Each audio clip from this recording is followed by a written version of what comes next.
ये जो नशा करने के वाक़यात हैं जिनको आप बयान करके तो फ़न कर रहे होते हैं और खुशगवार तरीके से उसको बयान कर रहे होते हैं जिससे क्रेविंग जन्म लेती है, इसका कोई तोड़ भी तो होना चाहिए ना जी, कोई तोड़ भी तो इसका होना चाहिए ना। और वो क्या है कि नशा जब किया था तो फिर जो बिस्तियाँ हुई थी, जो जलालतें हुई थी, उनको याद करें तो बराबर हो जाएगा काम, फिर क्रेविंग तो नहीं होगी।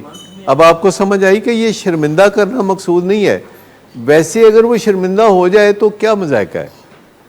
आपको लगता है कि बाज़ औक़ात शर्मिंदगी से भी फ़ायदे होते हैं? हेल्दी शेम भी कोई चीज़ होती है, एक चीज़ होती है जिसे हेल्दी शेम कहा जाता है। देखिए, मेरे वालिदैन ने अगर तड़ी लगाई तो क्योंकि उनको इससे बेहतर तरीका और कोई आता नहीं था, उनको इससे बेहतर तरीका कोई आता नहीं था। लेकिन मार कुटाई से जो नुकसानात मेरे हुए वो भी साथ हुए, घुटन जो हुई, जो कॉन्फिडेंस लूज़ हुआ वो भी हुआ, जिसको ठीक करने के लिए फिर मुझे बड़ी कोशिशों का सबब करना पड़ा।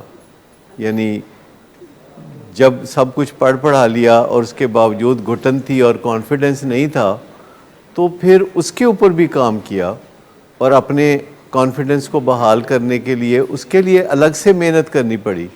लेकिन मुझे बताइए कि जो 50-60 साल पहले, 70 साल पहले वालिदैन करते थे, क्या वालिदैन को वही करते रहना चाहिए? क्या लैंड नंबर आप में से कोई इस्तेमाल करता है? मुझे बताइए कि कितने पेशेंट हैं जो कहते हैं कि मुझे लैंड नंबर दे दो।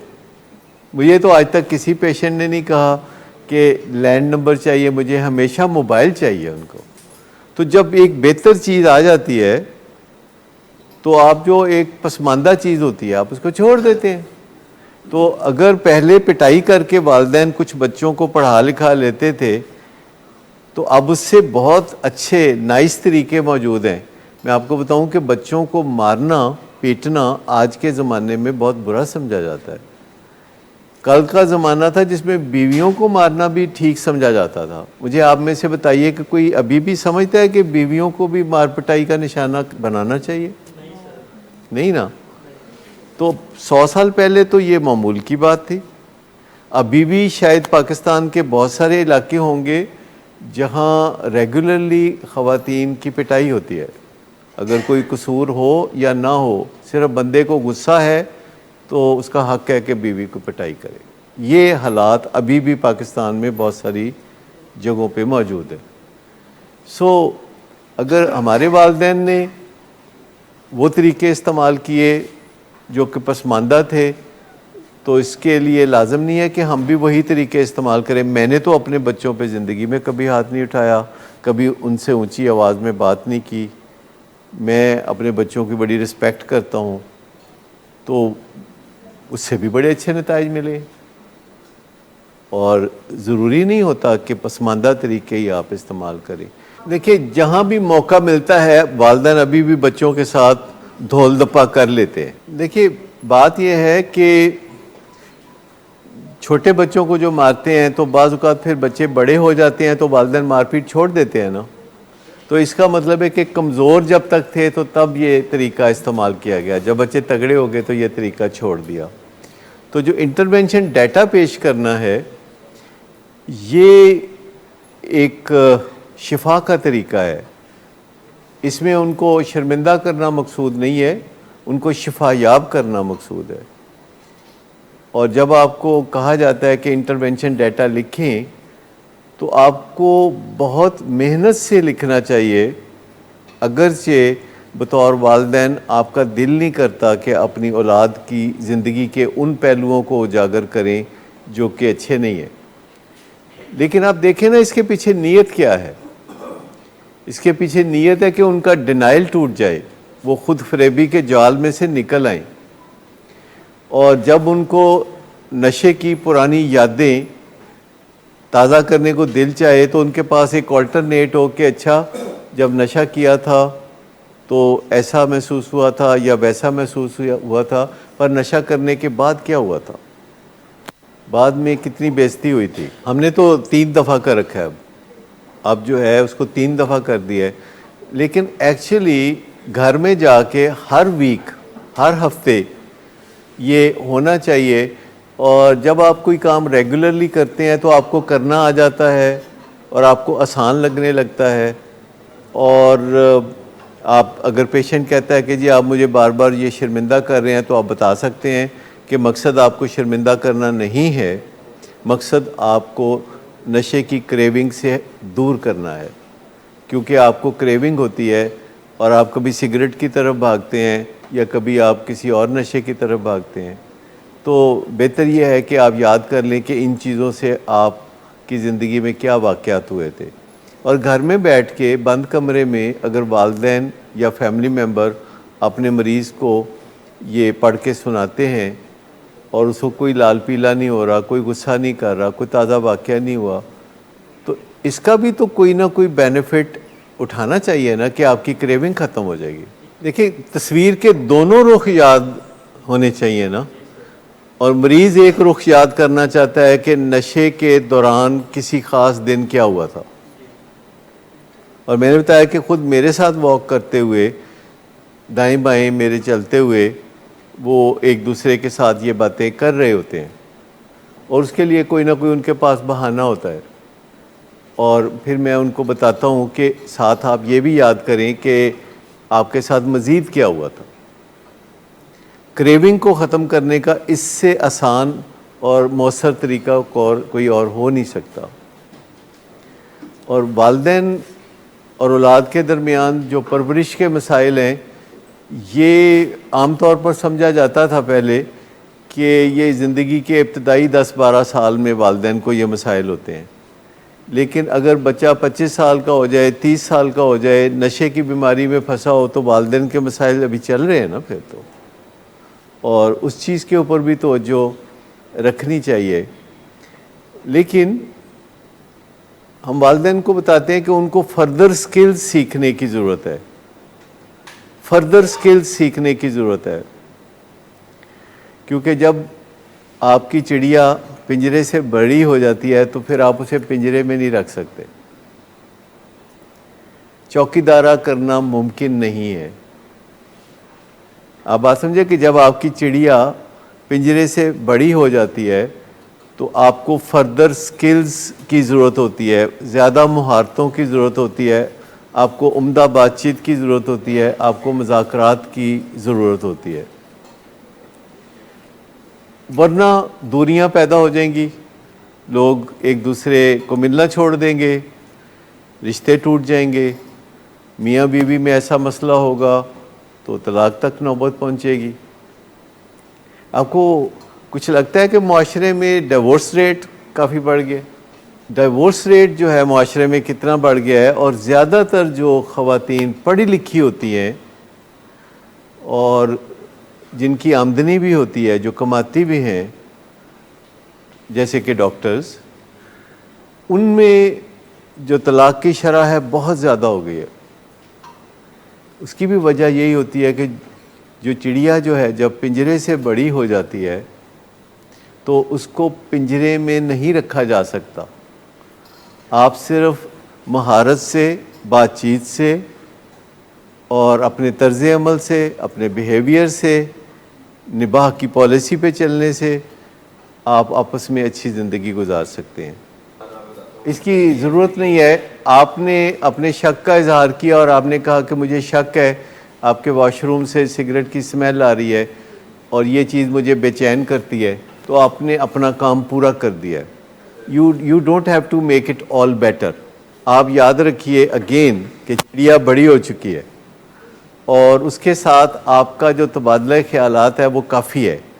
अब ये जो आपका ख्याल है कि दुनिया के दूसरे सारे काम छोड़ के पहले नतारा किया जाए कि ये सच बोल रहा है कि झूठ बोल रहा है, क्योंकि आपने उसे सिगरेट पीते हुए नहीं देखा और आपको सिर्फ उसके वॉशरूम से सिगरेट की स्मेल आई है और वो कह रहा है कि मैंने सिगरेट नहीं पिया। और अगर आप इसरार करेंगी कि नहीं तुमने तो पिया है, तो इससे आपके ताल्लुकात ख़राब होंगे और जो आपका बुनियादी मंसूबा है इसकी ज़िंदगी को बहाली की तरफ ले जाने का, वो खटाई में पड़ जाएगा। मसला तो यह है कि आपने सिर्फ इतना करना है कि हक सच की बात करके तो आपने उसके बाद बातचीत को ख़त्म कर देना है और माहौल को मज़ीद ख़राब नहीं करना। You don't have to make it all better. आपने थोड़ा सा काम करना है एक रिमाइंडर के तौर पर, उसको बाद माहौल को ठीक कर लेना है। लेकिन एक बात जो मुंह से लफ्ज़ निकला सालिक के कि मुझे गंदा करती हैं, अच्छा ये बात मैं सालिक से नहीं तवक्को रखता कि वो ऐसे अल्फाज यूज़ करेंगे, क्योंकि यहाँ मकसद किसी को गंदा करना नहीं है, यहाँ मकसद सबको साफ करना है। ठीक है, यहाँ मकसद ये है कि हर कोई खुशी मना सके। यहाँ मकसद ये है कि आप लोगों ने जो दुख उठाए हैं वो माजी का हिस्सा बन जाएं, फ्यूचर का हिस्सा ना बने। यहाँ सिर्फ ये बात हो रही है कि आप अपने हिस्से की तकलीफ़ें ले चुके हैं, अब तकलीफ़ों से निकलने का सामान करें और बकाया जो ज़िंदगी है उसको मज़े से गुजारने का कोई एहतमाम करें, और उसके लिए जो जिद्दोजहद है, जो मेहनत है, वो ज़रूर करें। और जो मैं बता रहा हूँ कि इसके लिए ज़ोर ज़बरदस्ती नहीं चलेगी, चिड़िया बड़ी हो गई है। असल में स्किलफुली आप चलें, आप अपनी महारतों को बढ़ाएं और आप मुज़ाकरात ऐसे करें कि जिसमें से सॉल्यूशंस निकलें। पार्ट ऑफ द सॉल्यूशन बनना है आपने, पार्ट ऑफ द प्रॉब्लम नहीं बनना। प्रॉब्लम तो पहले ही एग्जिस्ट कर रहा है। अगर कोई बच्चा अभी भी इलाज के बाद सिगरेट पीता है तो प्रॉब्लम एग्जिस्ट करता है। अगर आपको स्मेल आती है वॉशरूम से और सिगरेट की स्मेल आती है तो आपको तकलीफ़ होती है, इसका मतलब है प्रॉब्लम एग्जिस्ट करता है। लेकिन आपने प्रॉब्लम का हिस्सा नहीं बनना, आपने सोल्यूशन का हिस्सा बनना है। किसी ना किसी तरह सोल्यूशन का हिस्सा बनना है। आज शर्जील आपके साथ आए हैं तो मुझे बताइए कि कैसे आए हैं। मुझे इनको देख के खुशी हुई है, और कल भी आए थे और मैंने इनको पैगाम भी भेजा था। मेरा ख्याल है पैगाम मिला था। क्या पैगाम मिला था आपको? प्यार से ही मिला था ना। मैं किसी के ज़रिए पैगाम भेजा था और उनको कहा कि उन्हें कहिएगा मेरी तरफ से कि आप आए, मुझे अच्छा लगेगा। तो आप आ गए। मतलब कहने का ये कि बात करने का मौका मिलता है और अच्छे से अच्छे तरीके से बात करने का मौका मिलता है, और एक दिन आएगा कि इसका जो ट्रिकल डाउन इफ़ेक्ट है आपके घरों में चला जाएगा कि आप घरों में भी ऐसे ही बात किया करेंगे जैसे आप यहाँ बात करते हैं। लेकिन मैं आपको बताऊं कि ये लड़का होने की अलामत नहीं है कि आप सिगरेट पिए। नहीं, मैंने तो कभी ये शुगल नहीं किया, सिगरेट वाला काम मैंने कभी नहीं किया, और अब सिगरेट वाला नहीं किया तो फिर चरस वाला भी नहीं किया होगा। तो वैसे मेरे मरीज़ों को हमेशा शक रहता है। ये मैं बड़े अरसे से, मुझे 43 साल हो गए हैं, मेरे मरीज़ हमेशा कहते हैं यार ऐसे कैसे हो सकता है कि डॉक्टर साहब ना सिगरेट पिए, ना चरस पिए, ना शराब पिए। तो ये शक रहता है, और मैं कहता हूँ कि अगर शक है तो आप बात करें। यानी किस वजह से शक होता है ये बताएंगे आप? देखिए, ये तो मेरा प्रोफेशन है, इसमें बहुत सी बातें मुझे ऐसे पता होती हैं कि मैं पढ़ता लिखता रहता हूँ, और आपको शायद इल्म ना हो कि इस सब्जेक्ट पे जितनी किताबें हर साल लिखी जाती हैं किसी और सब्जेक्ट पे इतनी किताबें नहीं होती। 1000 किताबें सिर्फ केमिकल डिपेंडेंसी पे अमेरिका और यूरोप में और दुनिया में लिखी जाती हैं, और उसमें हर बात बड़ी तफसील से लिखी जाती है, बहुत ही हद दर्जा तफसील से लिखी जाती है। और रोज़ाना कम से कम मैं 4 से 6 घंटे पढ़ता हूँ रोज़ाना, यानी विदाउट ए फेल। कभी भी कोई मौका हो, कोई फैमिली में फंक्शन हो, कुछ भी हो, मेरा वो जो पढ़ाई का सिलसिला है ना वो जारी रहता है, क्योंकि मुझे पता है कि ये मेरे ऊपर एक ज़िम्मेदारी है पेशेंट्स के हवाले से कि अपने नॉलेज को अपडेटेड रखना। बहुत ही डिटेल्स होती हैं। ये जो मेडिकल की जो बुक्स होती हैं जिसका ये जिक्र कर रही हैं, जो गाइटन नाम की जो किताब है, फिजियोलॉजी की किताब है, ये बड़ी इब्तदाई किताब है, और हमारे ज़माने में ये 2000 सफ़े की थी। अभी पता नहीं क्या हाल होगा उसका, अभी वो और भी ज़्यादा होगी और नॉलेज फैलता जा रहा है, नॉलेज बढ़ता जा रहा है। आप जितनी भी कोशिश करें आप मुकम्मल हासिल नहीं कर सकते, आप सिर्फ कोशिश कर सकते हैं। लेकिन मैं आपको बताऊं कि ये जो असद ने बात कही कि मुझे चंद बातों का पता है जो सिर्फ मरीज़ों को पता होती है, ज़रूरी तो नहीं। ये देखें ना, मिसाल आ गई कि डायबिटीज़ के डॉक्टर को डायबिटीज़ के बारे में सब कुछ पता होगा, हालांकि उसको डायबिटीज़ होना ज़रूरी नहीं है। इसी तरह दिल के डॉक्टर को दिल के बारे में पता होता है। लेकिन मैं आपको बताऊँ कि शायद अगर आपका ये ख्याल है कि मैं पुरसुकून रहता हूँ या खुश रहता हूँ या इस तरह आपके जहन में हो, तो ये हर कोई सीख सकता है। ये तो बहुत आसान काम है। अगर आप स्टूडेंट बन जाएं, जॉय के स्टूडेंट बन जाएं या खुशी के आप तालिब इल्म बन जाएं और आप पता चलाएं कि बंदा खुश कैसे रह सकता है, तो आपको चंद दिनों में खुशी बढ़ना शुरू हो जाएगी। तो इस दुनिया में जो भी आपका मसला है आप उसके स्टूडेंट बन सकते हैं। तो चूँकि मुझे आपको ये भी बताना होता है कि नशा छोड़ के खुश कैसे रहें, तो मैं ये भी सीखता रहता हूँ कि खुश कैसे रहें, और फिर आपको बताता हूँ कि देखिए नशा करना ज़रूरी नहीं है, आप नशा किए बगैर खुश रह सकते हैं। और उसके ये आसान तरीके हैं, मुफ्त वाले तरीके हैं।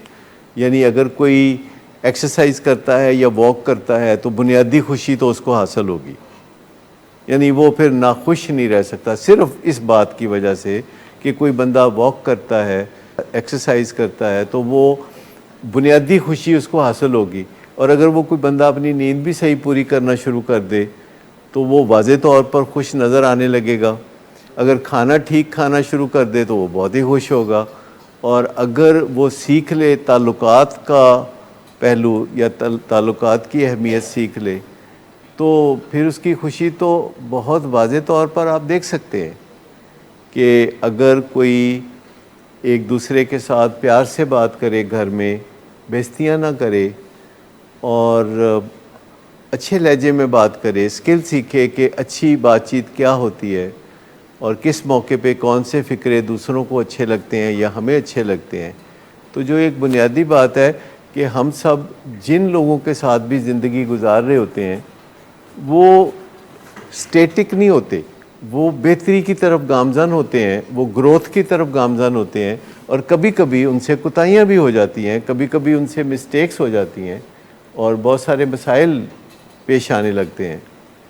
ऐसे में काबू करना, ये सबसे पहले हमारे ज़हन में ख्याल आता है कि इनको काबू कैसे करें और ज़ोर ज़बरदस्ती कैसे करें और दोस्त धांधली कैसे करें। हो सके तो बुरा भला कहें, नहीं तो धमकियां दें, चौकीदारा करें, पुलिसिंग करें इनके साथ, हो सके तो पिटाई कर दें।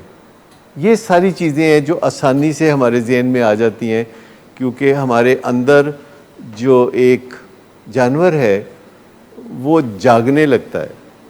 हमारे अंदर एक जानवर भी होता है, हमारे अंदर एक इंसान भी होता है, और ये जो जानवर जागने लगता है और एक दफ़ा ये आपे से बाहर हो जाए तो फिर इसको काबू करना थोड़ा मुश्किल हो जाता है। लेकिन जो हमारे अंदर एक इंसान है वो बातचीत सीख सकता है, वो मुज़ाकरात सीख सकता है, वो स्किल सीख सकता है, वो बॉडी लैंग्वेज ऐसी बना सकता है जिससे कि आपकी ज़िंदगी में बेहतरी आ सकती है। तो मुझे ये बताइए कि कितनी ही ऐसी चीज़ें हैं या कितनी ही ऐसी जगह हैं, जैसे घर एक जगह है, ऑर्गेनाइजेशन एक जगह है, मुआशरा एक जगह है, जहाँ पे लोग मिल के ज़िंदगी गुजार रहे होते हैं और ग्रो कर रहे होते हैं, और उनको काबू करना, उनको कंट्रोल करना मुमकिन नहीं होता। बाज़ औक़ात हुकूमतों के लिए मुमकिन नहीं होता कि किसी मॉब को, किसी मजमे को काबू करना। वो आंसू गैस फेंकते हैं, वो पुलिस के ज़रिए लाठी चार्ज करते हैं, लेकिन अल्टीमेटली बात बनती कोई नहीं है। अल्टीमेटली देखिए अमेरिका ने कितनी कोशिशें की कि अफ़गानिस्तान में 20 साल उन्होंने खरबों डॉलर खर्च किया, उन्होंने बम भी मारे, उन्होंने ड्रोन अटैक्स भी किए, उन्होंने लोगों को पकड़ के जेलों में भी रखा। आखिर में नतीजा क्या निकला कि उनको वापस अपने घर जाना पड़ा और उसके अलावा हज़ीमत उठानी पड़ी, कि इतनी बड़ी ताकत थी और अफ़गानिस्तान से वो दुम दबा के भागे। क्योंकि एक दिन ज़रूर एहसास हो जाता है किसी को कि मेरी चिड़िया मेरे पिंजरे से बड़ी हो गई है, पर चिड़िया से प्यार होता है आपको, तभी तो आपने उसको रखा होता है। लेकिन जब आपको पता चल जाता है कि आपकी चिड़िया पिंजरे से बड़ी हो गई है, तो फिर आप तरीका बदल लेते हैं, फिर आप बातचीत के अच्छे अच्छे तरीके आजमाते हैं, फिर आप महारत हासिल करते हैं, फिर आप नेगोशिएट करते हैं, फिर आप इन्फ्लुएंस डालते हैं उसके ऊपर, फिर आप लेवरेज इस्तेमाल करते हैं, लेकिन ज़ोर ज़बरदस्ती नहीं करते, आप पुलिसिंग नहीं करते, आप चौकीदारा नहीं करते। देखिए, केयर एक लफ्ज़ है जो कि बड़ा खूबसूरत लफ्ज़ है, और केयर से मैं बिल्कुल भी इनकारी नहीं हूँ कि आपको केयर नहीं करनी चाहिए। ये तो ऐसा है कि आपको केयर करनी चाहिए, पर केयर का तरीका क्या हो। मैं सिर्फ ये कह रहा हूँ कि गुस्से से काम नहीं चलेगा, चौकीदारे से काम नहीं चलेगा। और ये बात मैं अक्सर यहाँ पे कहता हूँ, पर आप कहते हैं कि जब तक आप हमें चौकीदारे का नेमुल बदल नहीं बताएंगे तब तक हम चौकीदारा ज़रूर करेंगे। और मैं कहता हूँ कि मैं नेमुल बदल तब बताऊँगा जब आप चौकीदारा छोड़ देंगे, क्योंकि नेमुल बदल और चौकीदारा साथ साथ नहीं हो सकते। चौकीदारा आप छोड़ेंगे तो नेमुल बदल सामने आना शुरू होगा। मतलब है आपने तो शायद 500 सेशंस अटेंड किए हों, ये उन्होंने एक भी नहीं किया, तो आप वो बराबर कैसे हो सकते हैं। माँ सिवा इसके कि आप उनके साथ बातों बातों में ये बातें उन तक पहुँचाएँ। और मुझे नहीं पता कि आपके दरमियान ऐसी गुफ्तगू कोई होती है जिसमें आप यहाँ से सुनी हुई बातें उन तक पहुँचाती हैं कि नहीं। ये आपका नज़रिया हो सकता है और अच्छा नज़रिया है, लेकिन ऐसा हकीकत में नहीं होता कि माँ बाप जो हैं वो बाज़ औक़ात खुद बच्चों को ये परवान चढ़ा रहे होते हैं कि वो अपनी दुनिया आगे जाके कहीं बसा लें। पाकिस्तान में कितने ही वालिदैन हैं जिन्होंने अपने बच्चों को पढ़ा लिखा के यूरोप और अमेरिका भेजा और वो कभी वापस नहीं आए, हत्ता कि वालिदैन दुनिया से चले गए। तो वालिदैन कहते हैं कोई बात नहीं, वो कहते हैं हम बेनियाज हैं, हालांकि वो बेनियाज हैं नहीं। वो वक्तन फ़वक्तन आंसू बहाते हैं और वो अपने बच्चों को याद करते हैं। वो अपने नवासों को और नवासियों को और पोतों को और पोतियों को दूर से देखते हैं, करीब से देखने का मौका नहीं मिलता, और उनको ये पता ही नहीं चलता कि किसी पोते का या नवासे का जो टच होता है वो कितना हेल्थ गिविंग होता है और उससे प्लेयर कितना मिलता है। लेकिन मैं समझता हूँ कि जो हमारा ट्रेडिशनल फैमिली सिस्टम है, आज भी दुनिया उसकी कदर करती है। वेस्ट वाले आज भी उसको अच्छे लफ्ज़ों से याद करते हैं, हालांकि अब वो यहाँ पे असल शक्ल में कोई इतना मौजूद नहीं है। लेकिन मैं आपको बताऊं कि हम जितनी भी तरक्की कर लें, इंसानों की कमी रहेगी।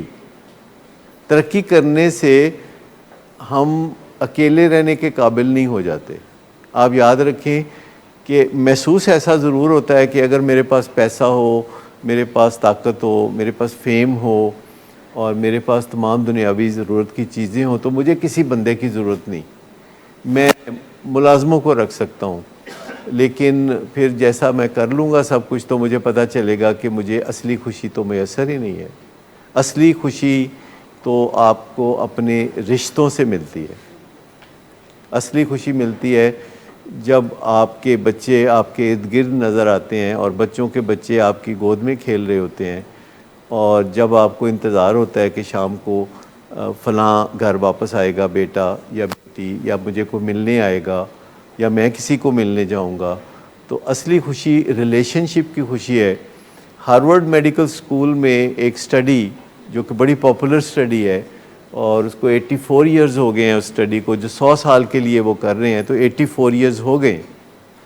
और वो हर चंद साल के बाद उसके जो ताज़ा नताइज है वो जारी करते हैं।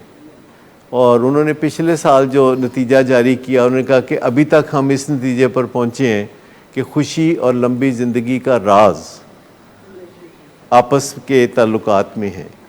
जो मियाँ बीवी के दरमियान होते हैं या माँ बाप और औलाद के दरमियान होते हैं, और अगर ये ताल्लुकात अच्छे नहीं हैं तो ना खुशी होगी ना लंबी ज़िंदगी होगी।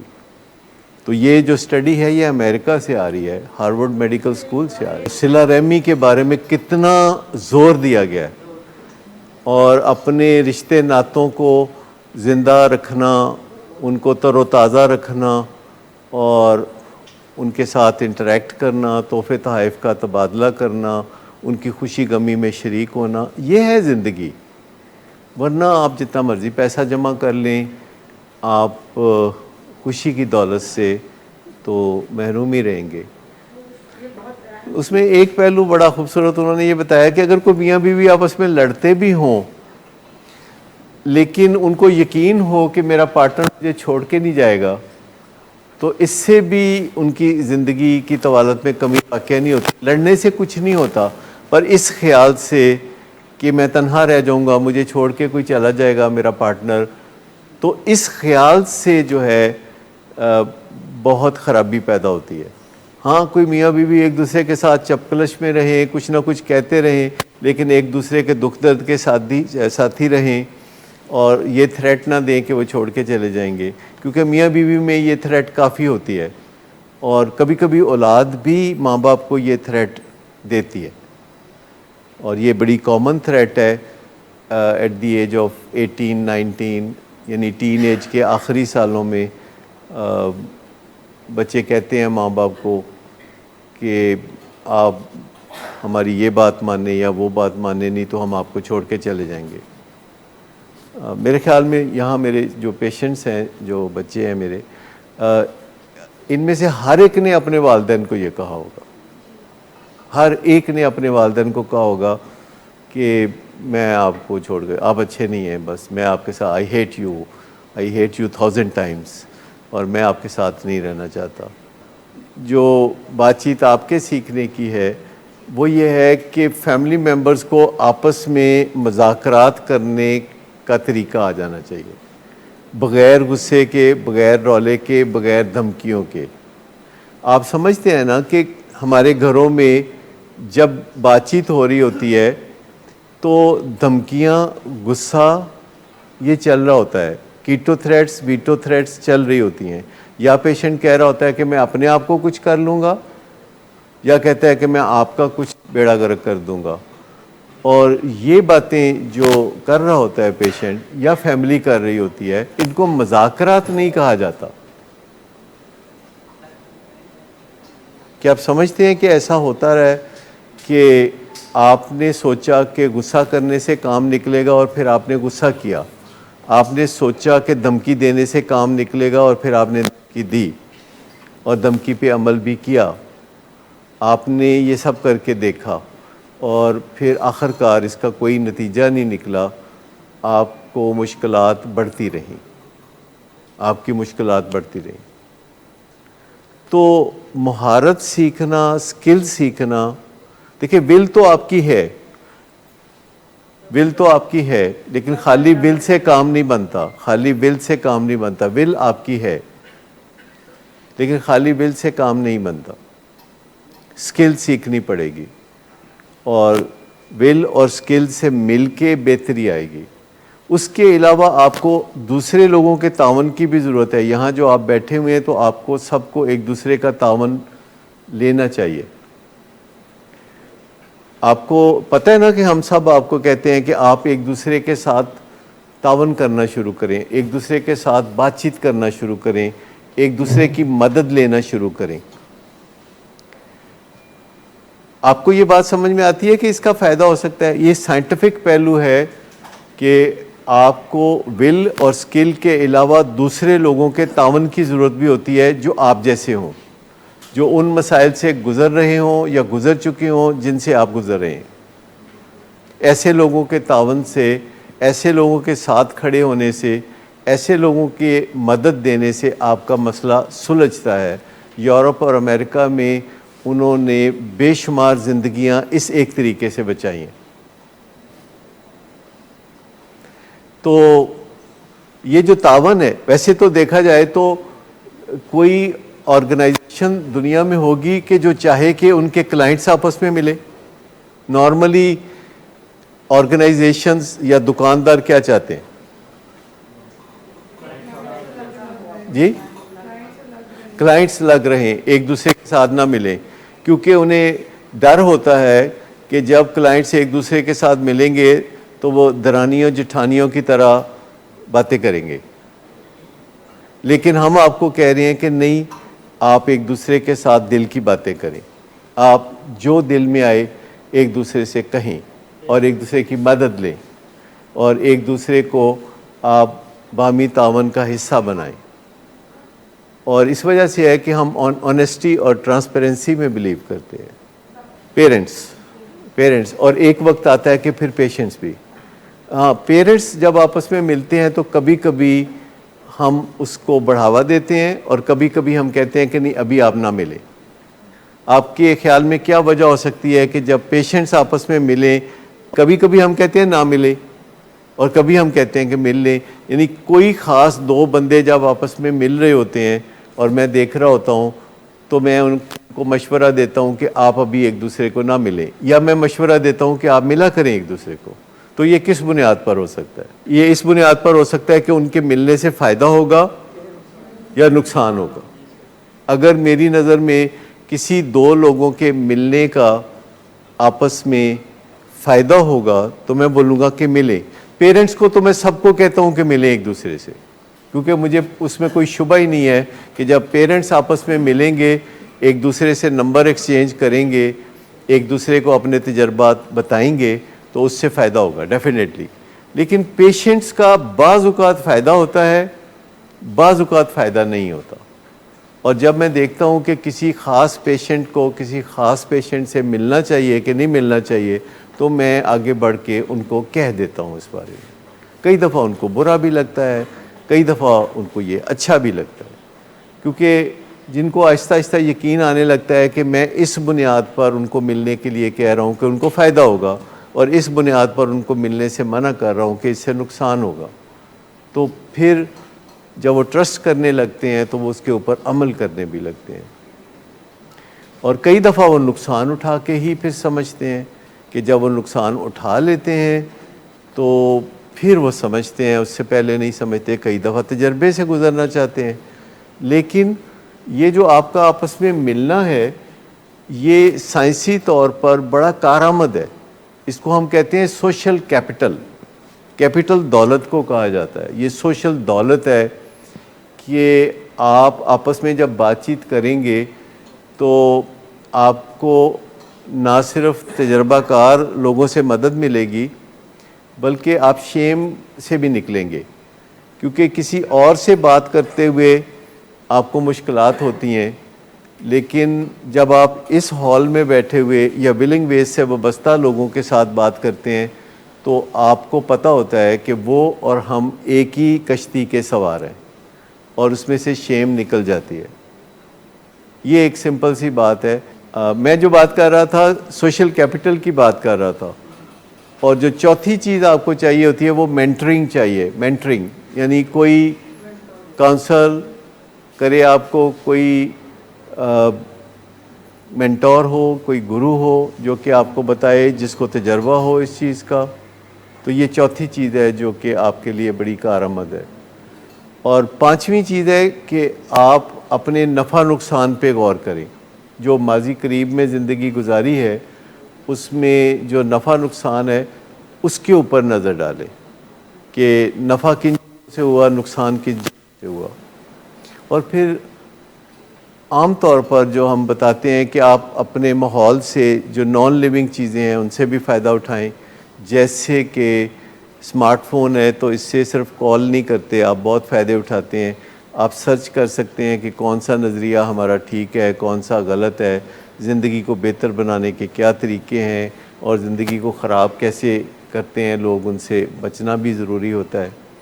तो मैं आपको बताऊं कि ये जो ग्रोथ है ना ह्यूमन बीइंग के अंदर, कि पैदाइश के बाद वो ग्रो करना शुरू करते हैं, इसमें उनको बहुत सारी चीज़ें, बहुत सारी स्किल्स जानने की ज़रूरत होती है। अदरवाइज़ जो उनका बुनियादी ढांचा है उसके अंदर उनके एक जानवर मौजूद है, और उस जानवर की मदद से वो लड़ाई झगड़ा भी कर सकते हैं, वो फसाद भी कर सकते हैं। उसके लिए कहीं जाने की ज़रूरत नहीं। मुझे बताइए कि लड़ाई मार कुटाई के लिए किसी ट्रेनिंग की ज़रूरत है? अगर मुक्का मारना हो, किसी को थप्पड़ मारना हो, तो ये इनबिल्ट है, यानी ये पहले से मौजूद है। हमारे अंदर एक जानवर है जो कि हर वक्त तैयार रहता है, शाउटिंग पे तैयार रहता है, गाली गलोच पे तैयार रहता है, लेकिन जो सोच समझ के बात करना है वो एक सीखने वाला काम है। हाँ, अपरेटस मौजूद है हमारे दिमाग में, ऐसा बंदोबस्त मौजूद है कि हम कुछ चीज़ें सीखना चाहें तो तेज़ी से वो चीज़ें सीख के अपनी ज़िंदगी को फ़ायदा पहुंचा सकते हैं।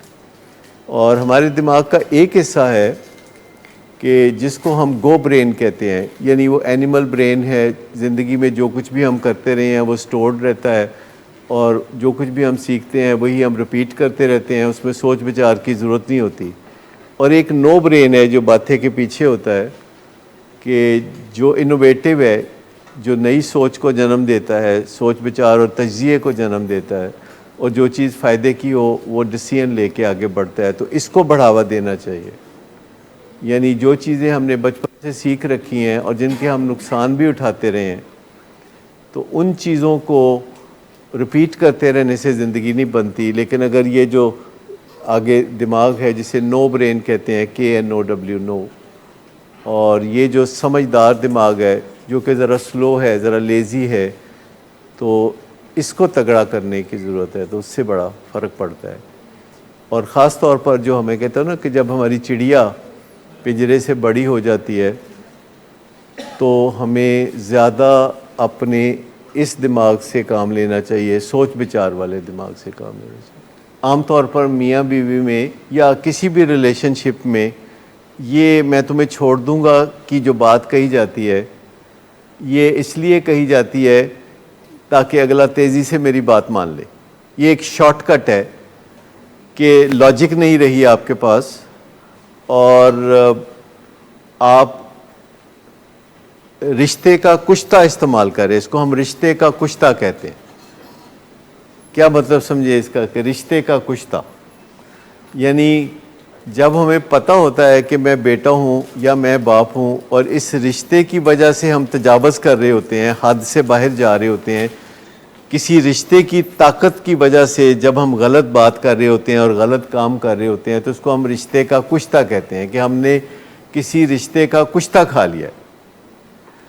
जैसे कि कोई शादी से पहले लड़की लड़का होते हैं तो वो एक दूसरे से बड़ी अच्छी अच्छी बातें करते हैं, लेकिन जब उनकी शादी हो जाती है तो वो एक दूसरे को धमकियां देनी शुरू कर देते हैं। उन धमकियों का मकसद ये होता है कि ज़्यादा मेहनत ना करनी पड़े और जल्दी से अगला बंदा मेरी बात मान ले। तो वो रिश्ते का कुश्ता इस्तेमाल करते हैं और रिश्ते से निकल जाने की धमकी दे के तो वो अपना काम निकालना चाहते हैं। एक्चुअली वो रिश्ता छोड़ के जाना नहीं चाहते, सिर्फ इसको एक टूल के तौर पर इस्तेमाल करते हैं। वो अबेंडन नहीं करना चाहते, अबेंडन करने की धमकी दे के काम निकालना चाहते हैं। लेकिन जो दूसरा बंदा है वो हमेशा के लिए इनसिक्योर हो जाता है। जो at the receiving end of the threat होता है कि मैं तुम्हें छोड़ के चला जाऊंगा, तो दूसरा बंदा जो है यानी मियाँ या बीवी कोई भी हो सकता है, तो वो हमेशा के लिए इनसिक्योर हो जाता है और उस रिश्ते को एक कच्चा रिश्ता समझना शुरू कर देता है। ये जो कच्चा रिश्ता वो समझना शुरू कर देता है, इससे जो कुछ उसने अपने पार्टनर के लिए करना होता है वो भी नहीं करता। जब आपको ये महसूस होता है कि ये बीवी या ये खावंद मुझे छोड़ के जाने का इरादा रखता है, तो फिर वो लॉन्ग टर्म सोचना छोड़ देता है, वो शॉर्ट टर्म पे आ जाता है। वो आज के दिन के लिए ज़िंदगी गुजारना शुरू कर देता है। अगर उसने बीवी के लिए या खामद के लिए कोई ऐसा काम करना था जो बड़ा काम था और बड़ी इन्वेस्टमेंट मांगता था, तो वो ये सोचता है या सोचती है कि एक ऐसे रिश्ते में जिसका मुझे नहीं पता कि 3 महीने या 6 महीने बाद क्या बनेगा, तो मैं इतनी बड़ी इन्वेस्टमेंट क्यों करूं। तो जितना कोई इनसिक्योर होता चला जाता है उतना ही वो गैर जिम्मेदार भी होता चला जाता है, वो रिस्पॉन्सिबल नहीं रहता, क्योंकि उसे लगता है कि ये रिश्ता जो है इसकी शेल्फ लाइफ जो है वो काफ़ी कम है। हमेशा आप किसी रिश्ते की भी एक शेल्फ लाइफ समझ सकते हैं ना। किसी मियाँ बीवी को आप देखें तो आपको अंदाज़ा हो सकता है कि इनकी शेल्फ लाइफ कितनी है, और बाज़ औक़ात लोगों को पता चल जाता है कि बस 4-6 महीने बाद ये अब मामला इनका ख़त्म होने वाला है।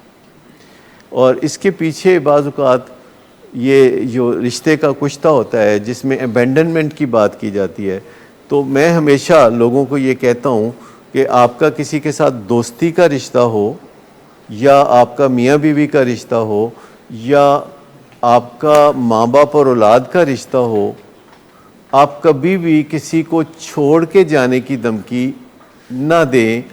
अगर ये धमकी आप इस वजह से दे रहे हैं कि अगला बंदा आपकी बात मान ले,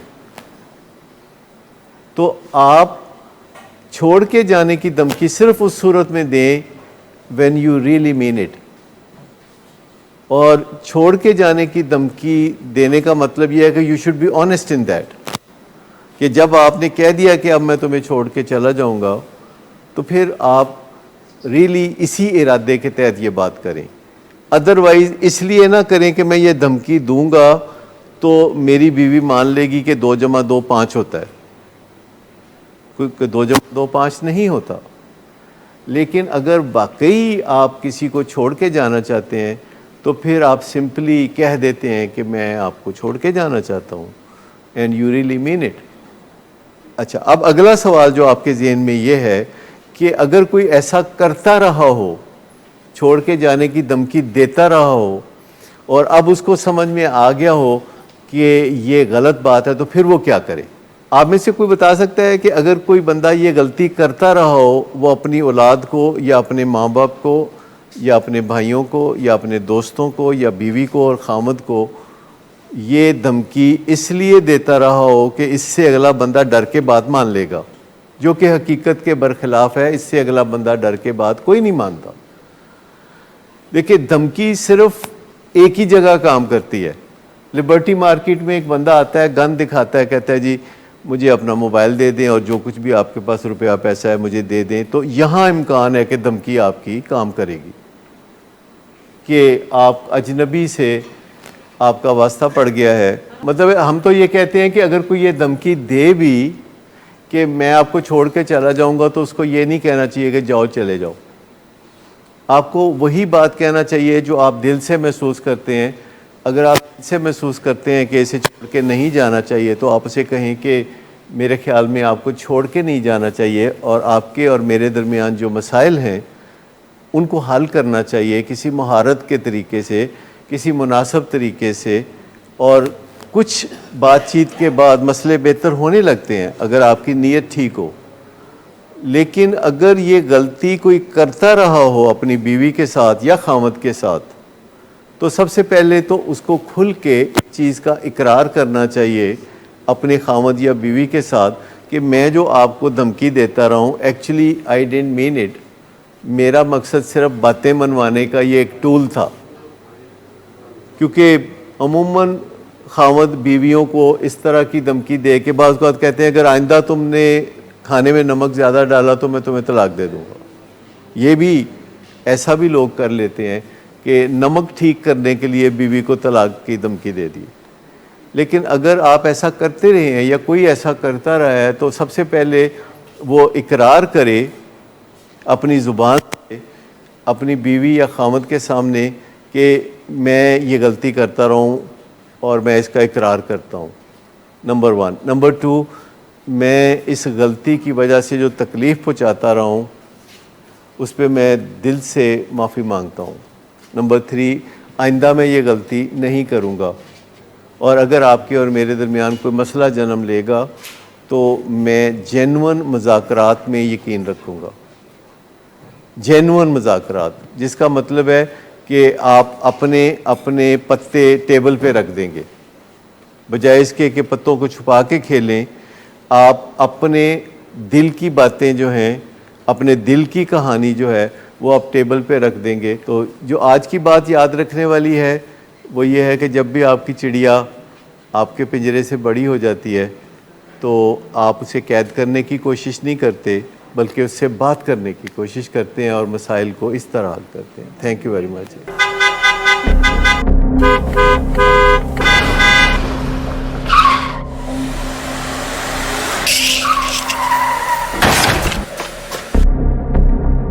घटिया इंसान, इतनी देर से गेट क्यों खोला? सोए हुए थे तुम क्या? सर मैंने तो मिनट भी नहीं बकवास लगाया। ना कर तुम मेरे साथ। क्या कर रहे हैं आप? अब्बा जी घर पे हैं, नशे में गालियां दे रहे हैं। खुदारा होश में आए, क्या हो गया आपको? होश में कैसे आऊं? सारा किया धरा इन्हीं का तो है। शराब नोशी की वजह किरदार की खराबी नहीं, मूड की खराबी है। शराब नोशी कभी भी नशे की बीमारी में बदल सकती है। नशे की बीमारी हर स्टेज पर काबिले इलाज है। मदद हासिल कीजिए, क्योंकि वो ऐसा नहीं करेगा।